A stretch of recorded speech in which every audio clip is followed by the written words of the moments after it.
Здравейте на всички! Казвам се Мариана и съм част от екипът на Google AdWords за България. Днес ще разгледаме как може да проверите дали вашият сайт е мобилен или не и ако не, как може да поправите това. Нека да започваме. Основи на мобилния сайт. Днес ще разгледаме малко повече, така ще научите малко повече за инструменти като Mobile Friendly тестовете, Mobile Usability и PageSpeed Insights. Оставила съм имената им на английски, защото ще ви е малко по-лесно да ги намерите след това онлайн. Като линкове към самите инструменти може да намерите в края на презентацията и може да ги запишете и съответно да прочетете малко повече за тези инструменти.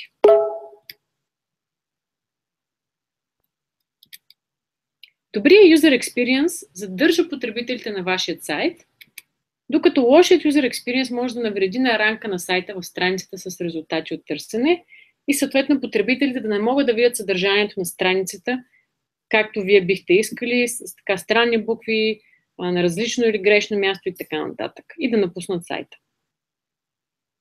Трите инструмента, които ще разгледаме, за да осигурите добър user experience на вашите потребители, са Mobile Friendly Test, Mobile Usability Tool и PageSpeed Insights.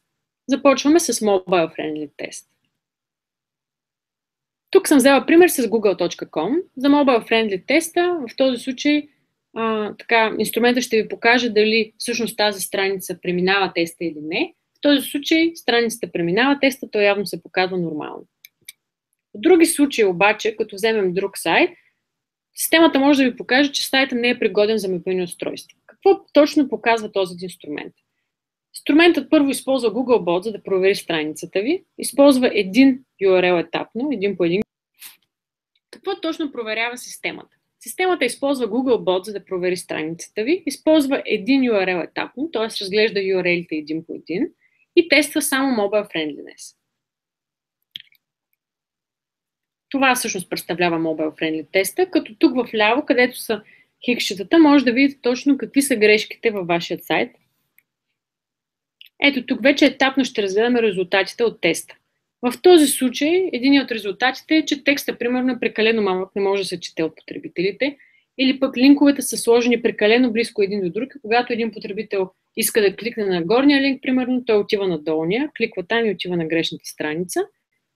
Системата ви показва как точно Googlebot вижда страницата на мобилно устройство и как ще виждат потребителите. Пас индикатора, казахме вече, системата ви показва с зелено или червено дали сайтът е преминал теста. И в дясно имате помощни линкови материали, откъдето може да проверите как точно може да поправите тези грешки на сайта ви с по-подробни инструкции и също така помощни линкове към други страници, където може да прегледате по-подробна информация за отделните грешки, които теста ви е показал.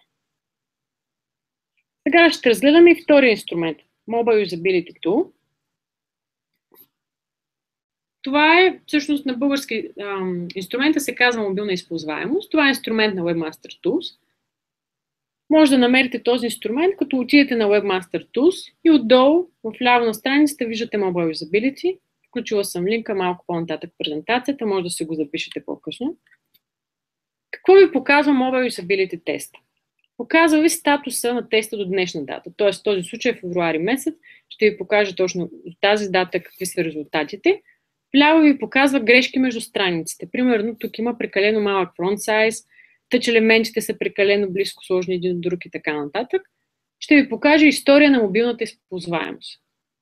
Има 8 страници с грешки в този случай. Показва ви точно в кои дати е прегледана страницата и конкретните данни за тях. Отгоре ви показва вид грешка, в този случай Viewport Not Configured и страниците, които показват грешки. Това е много полезно, защото може да разберете точно коя подстраница съдържа грешката, да отидете там и да я отстраните. Също и за отделните страници системата ви показва последната дата, когато страницата е била сканирана. Ако кликнете да разгледате самата грешка малко по-подробно, ще видите детайла на грешката, така че ще може да прочетете малко повече за съответната грешка специално на вашата страница и как да я отстраните. Може да проверите дали проблема все още съществува, може би вече е отстранен.